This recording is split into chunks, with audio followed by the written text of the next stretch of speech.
초기 대응을 제대로 못하면 여러분들의 의견이 제대로 반영될 수 있지 않기 때문에. 안녕하세요, 이정훈 변호사입니다. 여러분, 검경 수사권 조정이란 말 들어보셨죠? 뭐 그거 나랑 무슨 상관이야? 이렇게 생각하실 수 있는데요. 2021년 1월 1일부터 새로운 형사소송법이 적용되면서 우리들의 슬기로운 법률 생활에도 큰 변화를 가져오게 되었습니다. 검경 수사권 조정이 형사소송법과 어떤 관련이 있는지 여러분들에게 잠깐 설명해드리면서 또 여러분들이 어떻게 앞으로 대처를 해야 되는지에 대해서도 알려드릴 수 있도록 하겠습니다. 먼저 여러분들이 형사소송법이 뭐야? 라고 이렇게 생각하실 수 있기 때문에 제가 형사소송법이 뭔지 간단히 설명을 드릴게요. 어떤 범죄가 발생하게 되면 이 사람을 어떻게 수사 단계에서 처리를 해야 될지, 그리고 재판을 어떻게 열어야 될지, 이런 부분들이 절차가 필요하잖아요. 그런 부분들을 형사소송법에서 규율을 하고 있거든요. 그래서 적법하게 체포를 어떻게 해야 된다, 적법하게 어떻게 구속을 해야 된다, 그리고 재판은 어떻게 열어야 된다, 뭐 이런 부분들이거든요. 그래서 가해자가 됐든 피해자가 됐든 이런 형사소송법 절차를 잘 알아두시는 것은 매우 중요한 일이죠. 그리고 이 형사소송법 절차가 이번에 검경 수사권 조정으로 해서 획기적으로 바뀌게 된다는 것이죠. 그럼 기존의 수사 절차는 어떻게 진행이 됐느냐? 먼저 경찰에서 수사를 하고 사건을 검찰로 넘기게 됩니다. 물론 검찰도 수사기관이죠. 그렇지만 검찰은 최종적으로 이 수사에 대해서 종결을 할 수 있는 권한을 갖고 있거든요. 그래서 범죄 혐의가 인정되면 법원으로 사건을 보내는 기소라는 행위를 하고요. 범죄 혐의가 인정되지 않는다 그러면 불기소 결정을 해서 사건을 검찰 단계에서 종결을 할 수 있었습니다. 이런 권한이 있었기 때문에 기소를 할지 말지 결정을 함에 있어서 경찰을 지휘할 수 있는 권한이 있었습니다. 그래서 검찰이 경찰에게 수사 과정에서 필요한 부분들, 좀 미진한 부분들에 대해서는 조사를 해오세요! 이렇게 명령을 할 수 있었단 말이에요. 그런 것을 법적으로는 수사 지휘권이라고 했던 것입니다. 그래서 어떤 패단이 있었냐면, 저도 경찰하고 수사 과정에서 같이 참여를 하고 진행하다 보면 뭐 검사님이 알아서 하실 건데요, 뭐 저는 여기까지만 하고 뭐 말게요, 이런 좀 소극적인 태도도 있었고, 뭐 알아서 올릴 테니까 검사님하고 싸우세요 이런 얘기들 좀 공연히 진짜 했거든요. 어쩔 때는 좀 짜증나기도 했어요. 좀 하는 김에 좀 자기들이 좀 잘 처리하지, 이런 불만도 좀 있기는 했었거든요. 그런데 이제는 형사소송법 개정으로 인해서 경찰이 사건을 검찰에게 보내지 않고 자체적으로 종결할 수 있는 권한이 생긴 겁니다. 그것을 바로 불송치 결정이라고 합니다. 이렇게 경찰이 사건을 종결할 수 있는 권한을 가지게 됐다 그러면 우리는 어떻게 대처를 해야 될까요? 제가 이렇게 쉼없이 말씀을 드렸는데 다 이해하신 거죠?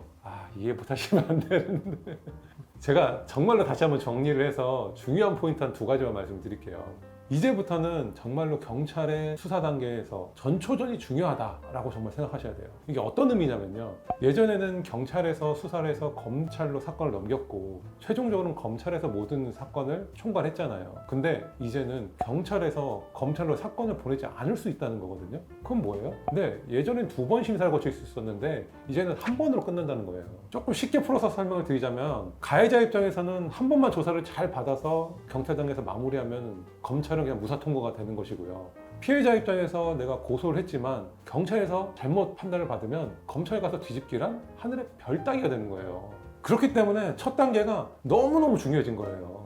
제 얘기를 들으시고 되게 불합리해졌는데 그럼 보완책 없는 거야? 이렇게 물어보실 수 있는 건데, 여기에 대한 보완책은 있기는 해요. 물론 이제 불송치 결정을 한 경우에도 경찰이 증거자료라든지 수사기록 일체를 검찰에게 보냅니다. 그럼 검찰은 그거를 검토해서 90일 안에 반환을 다시 경찰에게 해야 되거든요. 이 과정에서 통제 내지 견제 이런 것들은 이루어질 수 있겠죠. 근데 검찰 입장에서 경찰이 수사해온 걸 가지고 왈가불가하면서 일을 만들까요? 실제로 그렇지 않을 가능성이 더 크잖아요. 물론 문제가 있을 수 있겠죠. 그런 문제가 있을 때는 다시 재수사 요청을 할 수도 있기는 합니다. 이게 또 맹점이 될 수는 있는데, 경찰이 재수사를 했는데 나 특별한 문제 없는 것 같아 하고 결과 통보를 해버리잖아요. 그러면 검찰에서 다시 재수사 명령을 하거나 다시 내가 사건을 갖고 오겠다, 내가 직접 수사하겠다, 이런 일을 할 수가 없게 되어 있습니다. 결과적으로는 재수사 한 번을 했다 하더라도 여기서 똑같은 결론이 나오면 검찰도 더 손쓸 수 없다는 얘기가 되는 거죠. 제가 보완책이 있다고 말씀을 드렸는데 듣고 보니까 별로 보완책 같지는 않으시죠?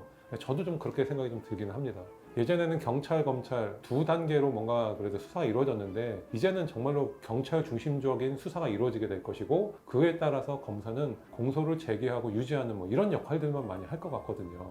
그래서 진짜로 여러분들이 경찰 단계에서 대응을 좀 잘 하셔야 된다. 물론 이런 걸 위해서 경찰들도 역량 강화를 좀 해야 된다고 생각합니다. 아까도 앞서 말씀드렸던 것처럼 검사님하고 알아서 싸우세요. 이런 식으로 좀 무책임한 그런 행동을 하면 안 되겠죠, 이제는. 정말로 경찰이 수사도 제대로 하고 법리도 잘 적용하고 이런 역할들을 해줘야 될 것 같고, 물론 이제 검찰도 자신의 존재 이유를 더 부각시키기 위해서는 불송치 결정이 온 사건에 있어서는 자신들이 더 치밀하게 파고들어야 되겠죠. 그런 역할들이 좀 원활하게 이루어졌으면 하는 바람이 있는데, 실제로 일하시는 분들이 얼마나 또 열심히 해주실지 그런 부분들에서 좀 우려스럽기는 합니다.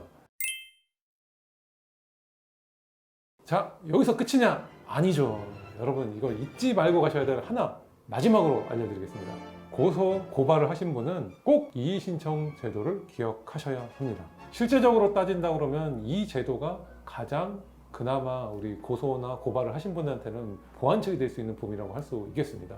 이의신청 제도가 뭐냐면, 경찰이 불송치 결정을 한 경우에 있어서 이제 사건이 이제는 거의 종결되는 거잖아요. 검찰도 통과 의뢰식으로 검토하고 끝낼 것인데, 경찰은 손 떼고 검찰에서 직접적으로 수사를 해줬으면 좋겠다 라는 식으로 사건을 끌어갈 수는 있다는 거죠.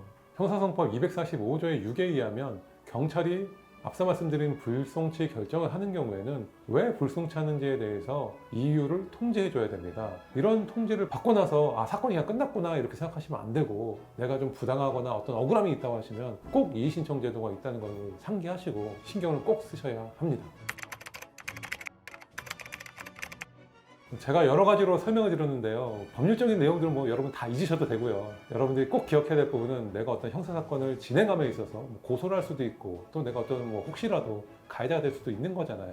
그런데 그런 경우에는 전초전이 정말로 중요하다. 초기 대응을 제대로 못하면 여러분들의 의견이 제대로 반영될 수 있지 않기 때문에, 고소를 하는 단계에서든 아니면 내가 가해자로서 어떤 조사를 받을 때는 꼭 변호사의 조력을 받는다든지, 아니면 조사 받기 전에 충분한 어느 정도 사전 정보를 수집하고 여러분이 가볍게 여기시면 안 된다. 이 부분을 꼭 말씀드리고 싶습니다. 여러분, 2021년도에는 큰 변화가 옵니다. 형사 절차에 있어서 여러분들이 어떤 불이익을 받지 않으시기 위해서는 제가 말씀드린 부분 유의하셨으면 좋겠고요. 이 영상이 도움이 되셨다면 구독과 좋아요 꼭 눌러주시기 바랍니다. 오늘 준비한 내용은 여기까지고요. 다음에도 여러분에게 유익한 내용으로 찾아뵙도록 하겠습니다.